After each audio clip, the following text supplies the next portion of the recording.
In today's video, I'm going to show you how to connect Printify to TikTok Shop so you can link your store and manage your print-on-demand products through Printify. To get started, log into your Printify account and head to your dashboard. From here, look for the My New Store drop-down menu near the top of the page. This menu lets you switch between stores you already have connected or add a new sales channel. Open the drop-down menu, then click Add a New Store.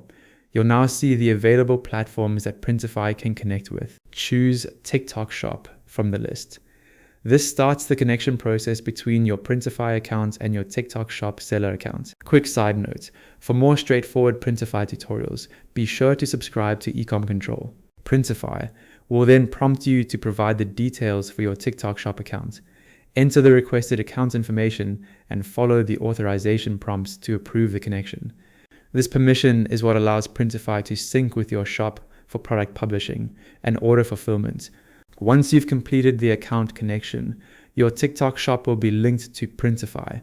And that's it, you've successfully connected Printify to TikTok Shop.